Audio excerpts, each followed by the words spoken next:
E eu vejo que nos dias de hoje, as igrejas passam por um problema, digo eu, problema interno, que parece que a igreja tem se esquecido qual é a sua missão aqui na terra, esquecido qual é o seu chamado, a sua vocação. E nós, como igreja, temos a missão de levar o Evangelho, de transmitir a palavra do Senhor até os confins da terra, para toda aquela alma que é sedenta e tem a necessidade de ouvir a santa e gloriosa palavra de Deus. Só que no dia de hoje, que parece que as igrejas estão lutando entre si. E qual é o problema disso acontecer no nosso dia?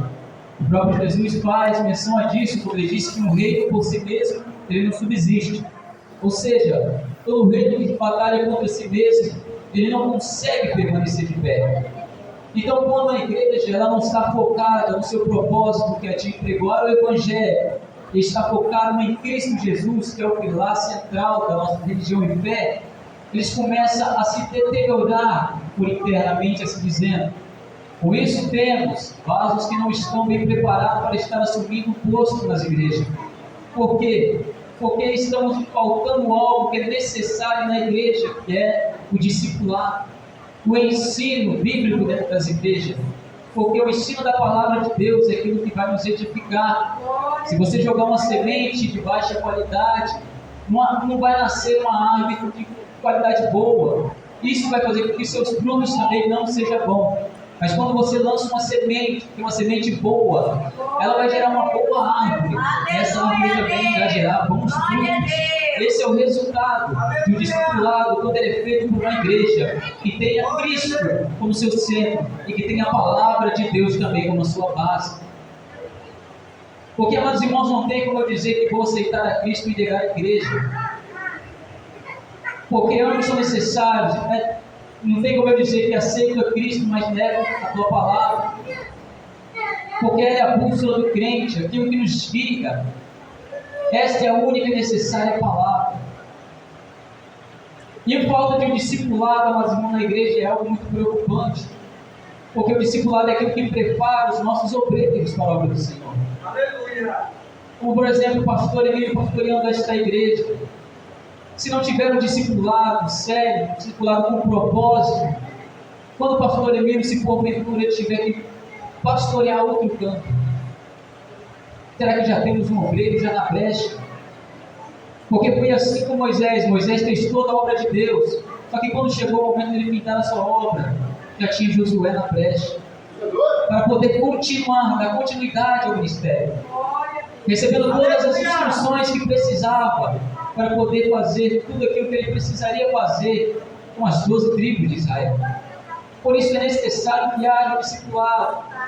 E digo eu mais uma vez, é algo preocupante, porque nós como igreja devemos estar focados em fazer a nossa missão e vocação, como já falei, que é transmitir o Evangelho. Estamos aqui adorando unicamente ao Senhor nosso Deus, mas também não devemos estar focados só no agora, mas como igreja também devemos estar focados no amanhã. Como é que estão os nossos obreiros de amanhã? É aí que eu começo a pregar a palavra. Como é que está o discipulado dos nossos jovens, que são o futuro do Evangelho? Aleluia!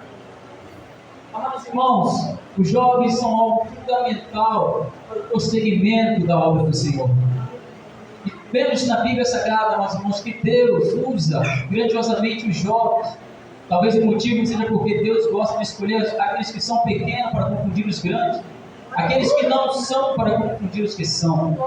Todavia, esse jovem, para ser usado diante da presença de Deus, ele deve estar no caminho de Deus, edificado na palavra de Deus.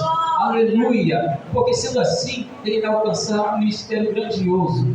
Porque não importa a sua pouca idade, mas sim o seu compromisso em fazer a obra de Deus. Porque se você tiver compromisso, estiver honrando com a palavra do Senhor, Ele também irá te usar grandiosamente, independentemente da sua idade, independentemente se você é um varão ou uma varoa, mas se você for fiel ao Senhor, Ele também irá te honrar no seu ministério. Posso citar aqui, por exemplo, o jovem José. A Bíblia nos diz, quando ele tinha 17 anos, estava apacentando as ovelhas dos seus irmãos. E a Bíblia vai nos relatar que ele, por ser o menor, o filho da velhice de seu pai, ele era o mais amado. Só que tamanho amor causou inveja entre os seus irmãos, a qual certo dia tramou contra a vida dele, mas conhecendo a história, ele foi jogado no poço. Depois foi vendido para uma caravana de ismaelita e foi parar no Egito. Na casa de Potifar esteve cuidando de sua casa, e tudo que ele fazia era próspero, tudo que ele fazia era bem sucedido, ia bem. Então Potifar entregou tudo que ele tinha na mão de José, porque ele via que Deus era com ele. Apesar de sua pouca idade, nós vemos aqui um jovem que, mesmo não estando no meio da tua parentela, e mesmo não estando no meio dos seus, ele continuou fiel a Deus, e Deus honrou a sua fé. Só que nós vemos também que a mulher de Potifar trama contra a vida dele. Essa trama faz com que ele é jogado numa prisão. Só que ali nós vemos que ele continua fiel ao Senhor, a ponto de um carcereiro entregar todos os presos que estão ali em suas mãos, para que ele pudesse zelar e cuidar. E nós vemos que ele faz isso com bastante empenho, e aquela prisão era próspera também, porque temos ali um jovem que era usado por Deus, ele estava sob a direção de Deus. Não importa o que acontecia com ele, nós vemos que ele continuava fiel ao Senhor. Ele foi vendido, estava como um escravo, ele estava como escravo em corpo, mas o seu espírito continuava sendo do Senhor, do Deus. E nós vemos que quando ele revela os sonhos de dois presos que ali se encontram, amados irmãos, esses sonhos vêm a se cumprir no tempo determinado por Deus, pois é lembrado e é tirado daquela prisão. E agora, falando a revelação do sonho de Faraó, ele é colocado como o segundo maior do Egito. Estamos falando de um jovem que foi traído pelos seus irmãos, que foi vendido como escravo, serviu na casa do chefe do exército do Egito, foi preso, mas agora é dado como o segundo maior mandatário da potência maior daqueles dias, que era o Egito. Por que eu falo isso, amados irmãos? Porque estamos vendo aqui um jovem que, mesmo com todas as dificuldades, que mesmo com todas as adversidades acontecendo na sua vida, ele resolve continuar fiel a Deus. Sendo fiel a Deus, mesmo ele sendo jovem, Deus o honra de tal maneira que coloca ele em uma das mais altas posições, uma das maiores potências daquele tempo. Eu quero dizer com isso, é que se você jovem continuar fiel na palavra do Senhor teu Deus em todo momento, Deus também irá te honrar e te colocará num lugar em que você jamais imaginou estar. Glória a Deus! Nós vemos também, amados irmãos, que Deus também usa jovens. Como uma vez, temos em 2 dos Reis, no capítulo 9, verso 1 em diante, um jovem profeta, filho de um dos profetas, sendo chamado para ungir ao rei, ao novo rei, esse rei chamado rei Jeú. Então vemos que ele usa um jovem profeta para ungir aquele que seria o maior mandatário da nação. Por quê? Porque Deus não olha para a aparência, Deus não necessita de um grande, mas Deus pode usar até mesmo um jovem pequeno, mas que esteja compromissado com a obra, que esteja compromissado com a palavra de Deus, que não tenha medo de fazer aquilo que Deus ordenou que fizesse, mas que faz com zelo, faz com amor, que faz com dedicação. Isso nós vemos que é um jovem próspero diante da presença de Deus. Porque se Deus olhar para você e ver que você está fazendo a obra dele com amor, ele vai te honrar, ele vai fazer com que tudo aquilo que ele prometeu na tua vida se cumpra, desde que nós continuamos fiel ao Senhor nosso Deus. E nós vemos, amados irmãos, no dia de hoje, que a obra de Deus ela tem sido feita em alguns ministérios de qualquer maneira. Um dos motivos, como eu disse, talvez a falta de discipulados. Temos pregadores que não estão aptos a assumir o altar, que não estão edificados na palavra, que estão lançando palavras que não é nem a verdadeira e única palavra de Deus. Mas vemos em muitos altares mais palavra motivacional do que uma palavra que te edifica, do que uma palavra que te instrui qual é o caminho que você deve andar. E o que isso faz, irmãos? Faz com que aqueles que estão ouvindo essa palavra estão recebendo um alimento, que eu digo, um alimento de baixa qualidade. E o que isso faz em nossas vidas? Essa palavra ela não vai nos nutrir, ela vai somente nos alimentar por um tempo. Por quê? Porque aquilo que nos alimenta, amados irmãos, é a verdadeira palavra de Deus, é o Evangelho, é todos aqueles ensinamentos que Jesus nos passou e vem sendo passado para nós através dos seus discípulos, e vem sendo passado para nós através daqueles que têm compromisso com a palavra do Senhor, que têm compromisso com o ministério que Deus tem confiado em tuas mãos. Aleluia! Nós vemos também que quando Deus vai ungir o primeiro rei de Israel, Saul, a Bíblia nos fala que ele é um jovem de aparência muito bonita, e um jovem que foi escolhido em povo para ser o primeiro rei de Israel. Nós vemos Deus escolhendo um jovem da menor casa e também o menor da casa de seu pai para ser agora o comandante do povo de Deus, e dando o povo perdido, institui sobre nós um rei como as demais nações ao nosso redor. Deus atende esse pedido ao povo. Agora temos Saul como rei, e o ministério dele estava indo bem, estava indo de maneira agradável. Só que até o momento em que Saul para de ouvir a palavra do Senhor, e que ele para de ouvir a voz de Deus.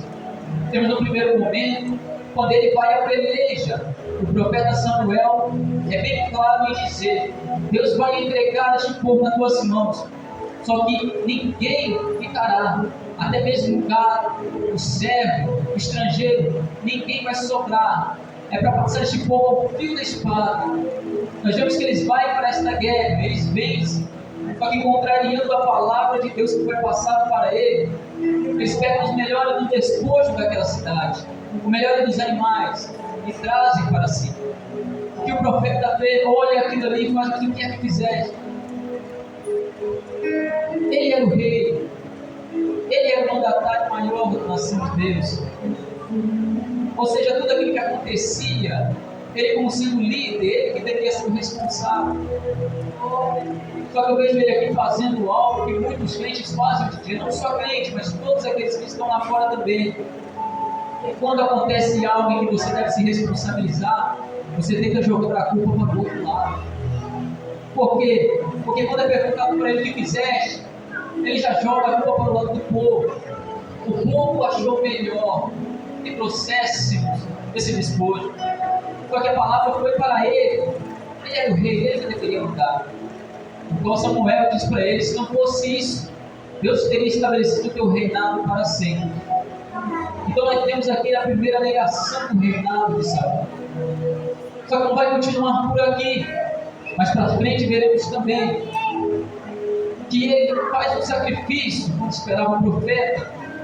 Ele sacrifica porque ele vê que o profeta demorava, Samuel demorava para chegar. E ele vê que o povo já estava começando a ir embora.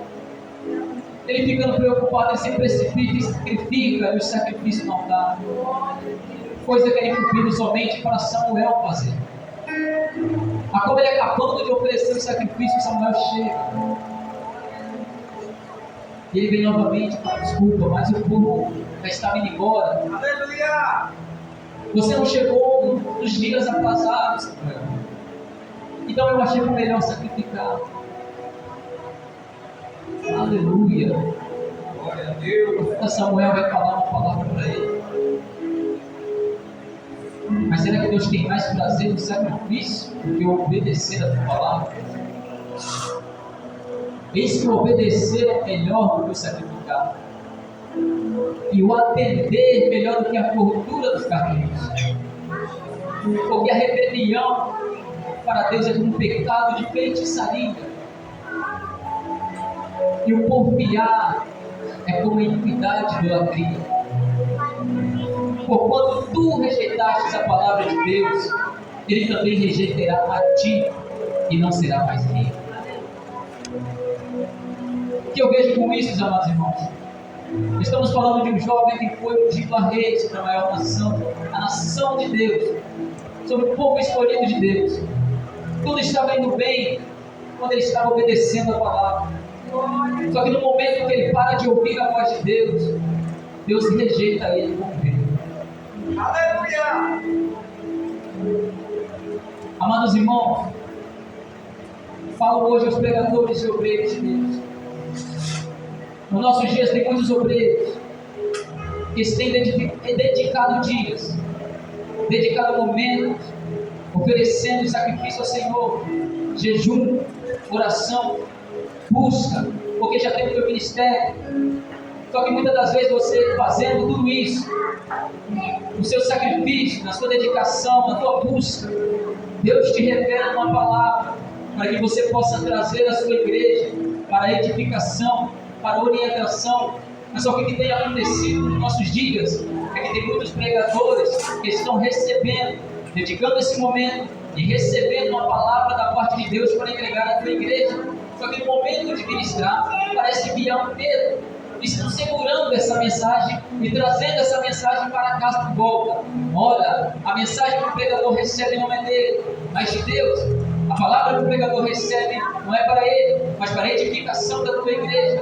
Saibam, amados irmãos, que quando nós pegamos uma palavra que Deus nos entregou e não entregamos para a tua igreja, nós estamos desobedecendo a palavra de Deus.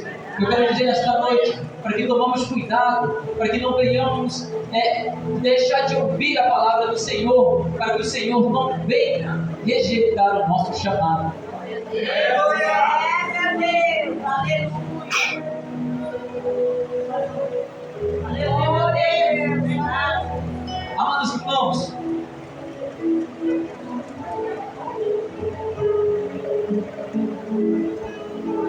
mais uma palavra da parte de Deus. No nosso meio tem irmãos a qual Deus tem levantado vasos da parte de Deus para buscar trazer verdadeiramente essa pessoa para a presença de Deus. Aleluia! Não foi uma nem duas vezes que o servo de Deus venha dessa pessoa apregoando para o liderar o perdão. Para liderar o perdão, porque como eu vou servir a Deus verdadeiramente se eu não amo meu irmão de coração? Porque nós vemos muita gente se entregando para a obra. Aleluia! Mas se eu não amo, eu perdoo meu irmão. Porque aquele que não ama ao teu próximo como a ti mesmo falhou na fé.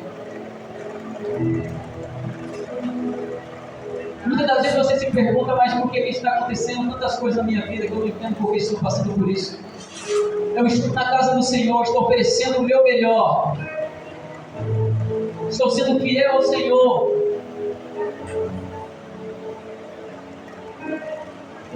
Mas o Senhor diz: obedeça primeiro. Aleluia! Depois você me oferece o melhor. Glória a Deus! E obedeça primeiro.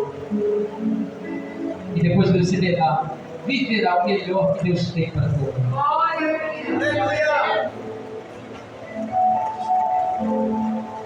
E a passagem a qual lemos agora, amados irmãos, vai falar sobre um jovem chamado Samuel. E algo que me chama muita atenção, que já no início, já diz, que a palavra de Deus era de muita valia naqueles dias. Não havia mais visão manifesta. Parece que o tempo de Deus não falava mais com o seu povo. Deus não se relacionava mais com o teu povo. Por quê? Porque se nós lemos essa passagem, os dois filhos do profeta Eli, faz tudo aquilo que não agrada a Deus. Mesmo sendo advertido pelo teu pai, eles continuam fazendo tudo aquilo que não é agradável diante de Deus. Como é que Deus vai usar o vaso que não está apto para receber a palavra do Senhor? Como é que Deus vai usar um vaso que não está na posição? Eu li uma palavra aqui, mas uma outra que eu estive aqui presente visitando. Aleluia! Que diz que Deus não nos chamou para imundícia, mas para a santificação.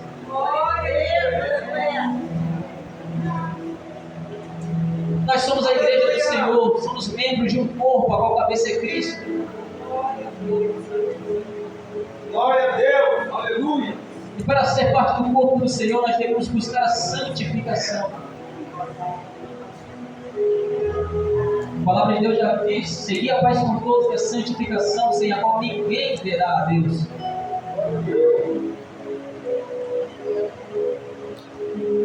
Então temos um tempo ali que Deus para de se relacionar com o teu povo. Nós conhecemos a história de Samuel.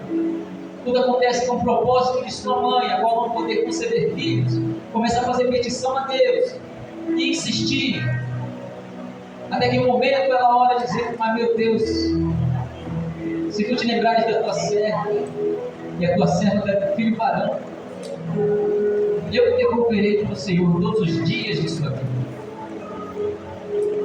Então Deus ali tem agora o que é necessário para que a sua voz volte a ser ouvida no meio do povo. Deus tem ali um varão que será oferecido para ele, um varão que ele vai poder instruir segundo a tua vontade, segundo tudo aquilo que é necessário para que ele possa estar apto para ser o porta-voz de Deus para o povo. Glória a Deus. Aleluia. Podemos falar com certeza que Samuel é um divisor de águas no Antigo Testamento. E nós vemos que ele servia ao Senhor perante ele, mas ele ainda não conhecia a palavra.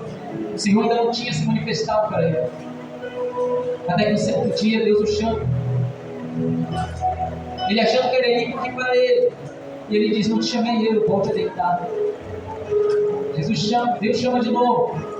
Segunda e terceira vez. Na terceira vez ele entende que era Deus o chamando. E fala: vai deitar. Deve ser que se essa boca te chamar de novo, você diz: fala, Senhor, porque teu servo. Glória a Deus. Nós vemos aqui que não adianta nada, Deus está proposto a falar com o teu povo, se você também não estiver empenhado em ouvir. Do que adianta o pregador estar aqui e anunciar para você a palavra do Senhor à noite, se você não irá tomar posse dessa palavra no teu coração e praticá-la no seu dia? Porque a Bíblia Sagrada é o nosso manual, o nosso guia. Só que enquanto ela está na folha de papel, ela não tem o seu total poder. Por quê? Porque ela só tem o seu total poder a partir que ela sair desse papel e passar a existir em nossos corações. Quando nós começamos a praticar essa palavra, aí temos o total poder dela sobre nossas vidas. Então temos agora um jovem que está diante da presença do Senhor. Por isso também o sacerdote de Eli, de certa forma, é rejeitado. Porque Deus trata com sua casa. Mas nós vemos que o jovem Samuel, ele anda em retidão, fazendo a obra de Deus da maneira que Deus determinou, não fazendo como os filhos de Eli, que faziam de qualquer maneira, tomava parte do sacrifício. E nós vemos isso, amados irmãos, quando Samuel já está velho e Saul já é rei de Israel. A prova de que ele andou em retidão diante de Deus, porque na presença do rei e de todo o povo, ele diz que andei no meio de vós, fazendo tudo aquilo que me pediste para apresentar diante do Senhor. Se levante agora e me diga a quem eu tenho pegado socorro da mão de alguém, se eu tenho tomado algo da mão de alguém, se eu tenho defraudado qualquer coisa, e eu restituirei. E o povo se levanta em uma sua voz e diz: em nada nos defraudaste. Nunca tu pegaste socorro da mão de ninguém. Mas mesmo assim, uma pessoa que mesmo sendo jovem, ele decidiu obedecer a palavra de Deus. Ele decidiu andar com seu coração em retidão. Ele decidiu obedecer tudo aquilo que era passado a ele para a sua edificação. E nós vemos que até mesmo o jovem, quando está na presença de Deus, pode ter um ministério grandioso. Aleluia. Um jovem quando se dedica a estar na presença, se dedicar a um chamado, Deus vai honrar. Só que para isso é necessário a obediência. Aleluia, Deus. E nós como igreja também devemos estar focados no discipulado dos nossos jovens. Porque se a gente não buscar edificar o nosso jovem, nossas crianças, o que será dos nossos obreiros de manhã? Então devemos ensinar o caminho que o nosso jovem deve dar. Ensinar os nossos filhos também em nossas casas, para que ele possa estar instruído na verdadeira palavra de Deus, a qual é a única que pode transformar a vida de alguém que era desacreditado para alguém grandioso na presença do Senhor. Amém? Se coloca para a igreja. Aleluia, Deus. Glória a Deus. Faz uma rápida oração e entregar ao pastor Deus. Senhor, meu Deus e meu Pai, muito obrigado pelo privilégio de estar. Muito obrigado, Senhor, por falar conosco através de Tua palavra.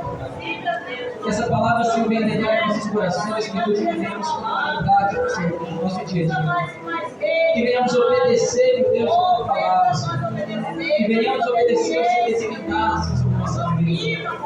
Que venhamos estar, Senhor, cada vez mais focados em fazer a Tua vontade na nossa. Pedimos a Ti, Senhor, que nos dê sabedoria, Deus.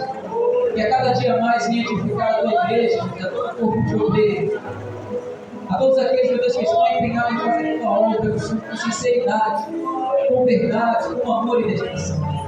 Peço a Ti, Senhor, que venha abençoar cada um dos teus filhos que não mediram esforço para estar na Tua casa, para Te buscar, Te adorar e também para ouvir a Tua palavra. Desde já quero Te agradecer, meu Deus, por tudo que Tu tem feito em nossas vidas e por tudo aquilo que Tu ainda irás fazer. Porque bem sei que Tu tens o melhor para a vida de cada um, e por isso Te agradecemos. Em nome do Pai, do Filho e do Espírito Santo de Deus. Amém. Eu agradeço, meu povo. As palmas.